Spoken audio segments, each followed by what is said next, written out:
can't give the guy a skirt stick. He scores 3 times. There you go. 10 outs, 16 outs. Porterhouse. Fine. Bryant's extra point up and good. And the lead is up to 8. 5 plays there on that drive.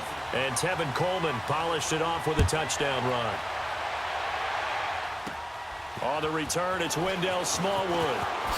Now a hit and a loose football.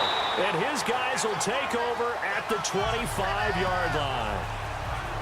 And careless with a football there on the kick return. And one thing I love about going to practices is trying to get around coaches and hear their catchphrases and what they really emphasize. We haven't been to a single one yet this year where a guy fielding a kick, you don't hear, tuck it away, tuck it away, tuck it away. And he is into the end zone for a Falcon touchdown.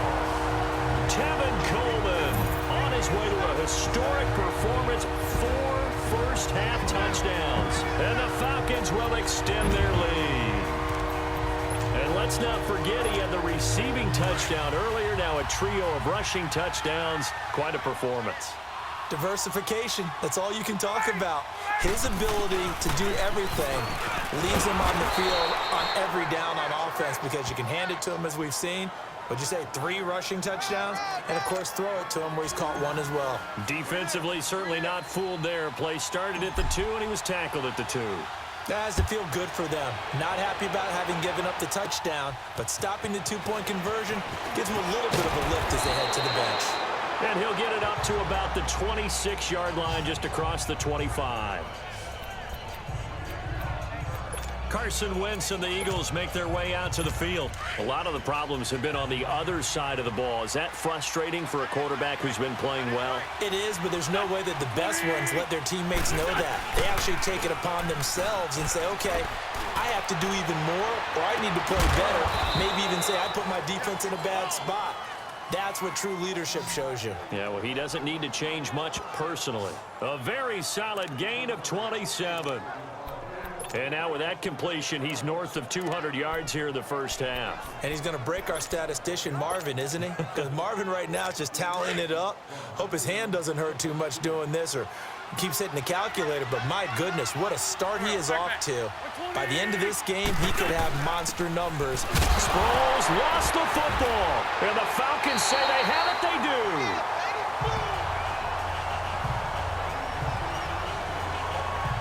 The psychology of the game never ceases to amaze me because you would think there would never be a fumble from what we hear from coaches all the time, right? And how much they practice not fumbling. Practice it, preach it, talk about it all the time. You would think no one would ever turn it over. Yet they are humans out there running around, and we just saw another one. Opportunistic by the defense. 9 yards is the pickup there, and they'll have a 2nd and 1. I know the toss play begins with the guy taking the snap and turn around and tossing it to the runner. But where the real intrigue is, can they seal the edge? Whether it's an offensive tackle or a tight end in the direction they want to run the football. If they do that, that's the result that you get, that type of a gain. If they don't, oftentimes it's not a very successful play. And a nice carry there of 15 yards.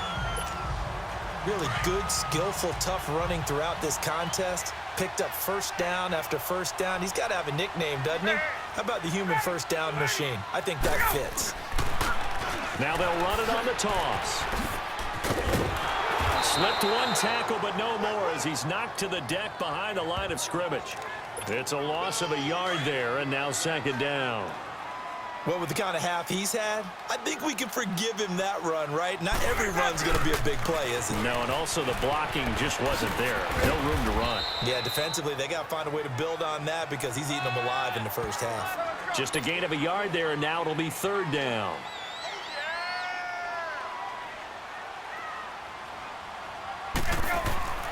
Ryan. He's just going to dump this one off to his fullback out of the backfield.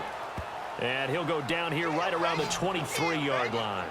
It's a 4-yard pickup, and that's going to bring up a 4th down. And the big guy catches the ball out of the backfield, and oftentimes that's quite a surprise to the guys playing defense because not ordinarily thought as a pass catcher, it often works when they decide to dial it up. They'll try and throw for it with Ryan. It's complete. Swings it out to his running back. And he picks up the first down yardage as he takes it down to the 16. They're able to keep the drive alive, 7 yards that time, and the decision to go for it proves to be a good one. Well, the field goal attempt was well in hand. They had that, but they decided to go for it anyway. Extreme confidence, it looks like. Yeah, but I bet the defense is going to remember this one, right? They kind of rubbed their nose in it. Swings it out to the flat for Freeman. So he got free of one tackle, but couldn't do a whole lot else. 4 yards on the pickup, and it'll be second down.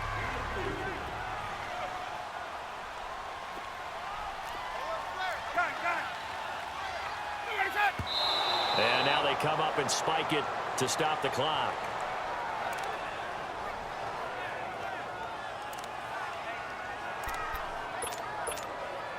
The Falcons on third down, lacking much success, just 2 for 7 to this point. This will be 3rd and 6.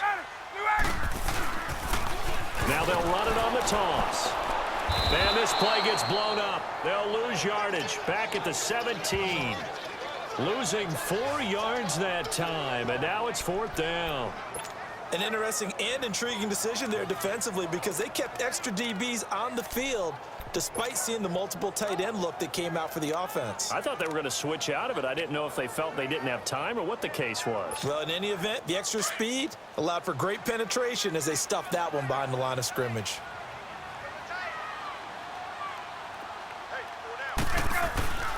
They'll run it with Coleman. And he'll be out of bounds about a half to a full yard shy of the 5. It's 1st and goal after they rip off a solid chunk of yardage in the ground game on a risky 4th down call. So 2 minutes to go in a wild first half.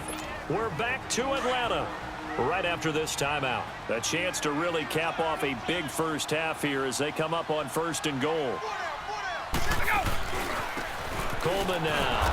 And this is going to result in losing yardage. They're driven back to the 8-yard line. A loss of a full 3 yards, and now it's 2nd down. Well, we just saw a great example of what we talked about with his coach prior to the game. He's definitely one of the better linebackers at reading a play and flowing to make the stop before it turns into something big. They get it to him running left. And he maneuvers his way down to the 3-yard line. It'll be a gain of 5, and it's going to set up a 3rd and goal.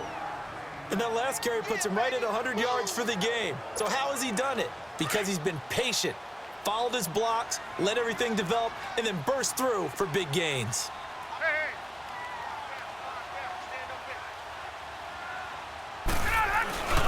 It's Coleman here. Oh, fighting off the defender. And he will fight his way into the end zone for a Falcon touchdown. Tevin Coleman, a 3-yard touchdown run. And the Falcons will add on to their lead. And that rushing touchdown is 4th, puts him just 1 shy of the NFL record in a single game. And we all know he would love to get to that record and even beyond it, but he doesn't need to in order to impress in this one, does he? What a performance. What an absolute great game that he's had here in this one. Partner, that type of a lead, and they're going to fake it from the 15 to try and pick up a 2-point play instead of kicking it through the posts.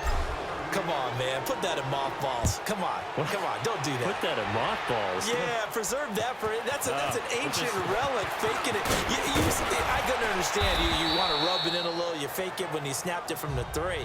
But from the 15, mothball that bad boy, just like my grandmother had. Yeah, in her attic, the stuff she used to preserve. It smelled terrible. And out now come the Eagles. And last time the turnover on the fumble, and they were in enemy territory, so that had to be very frustrating. Down on the scoreboard here, can't do it again. You nailed every part of what was frustrating.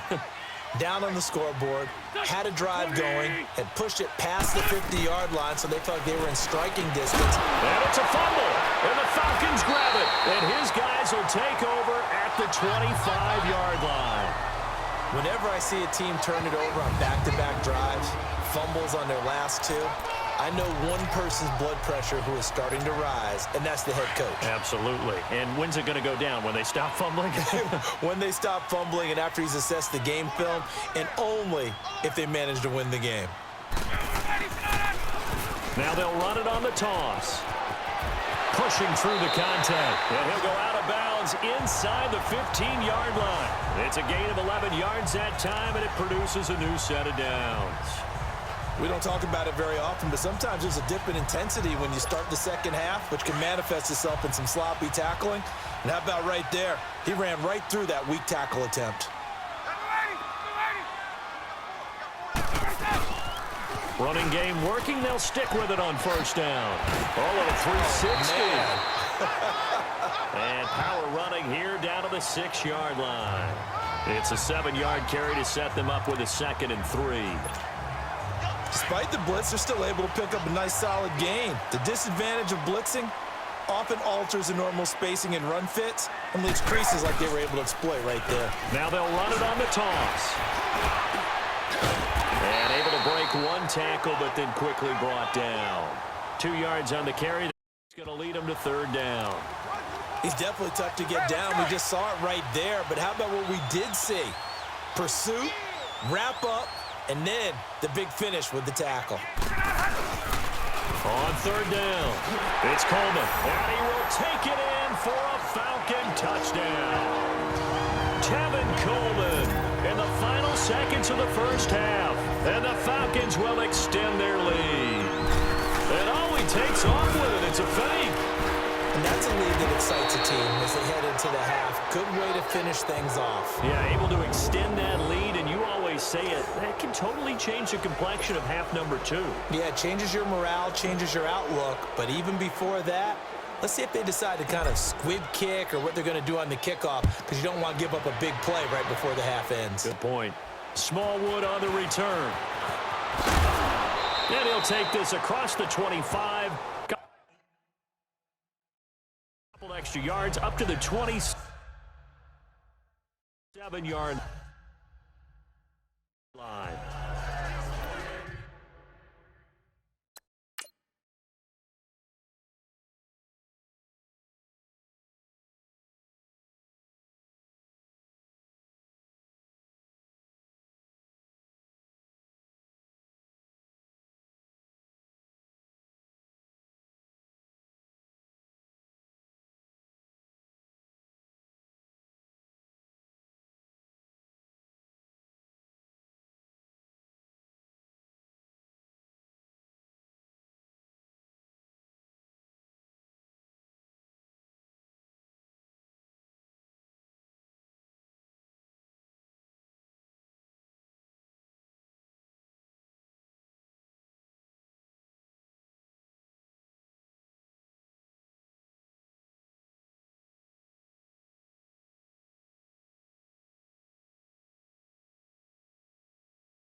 Likely time for one final snap as they start out 1st and 10. Here we go. 120. And with time running short here, they'll simply take a knee, and that should do it for half number 1. We now proceed to the start of the second half. The Falcons back to receive. They've got the lead, and they'll get this football as the second half gets underway. That'll be taken in the end zone.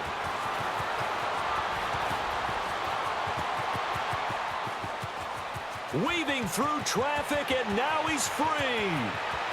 Touchdown, Falcons! As his guy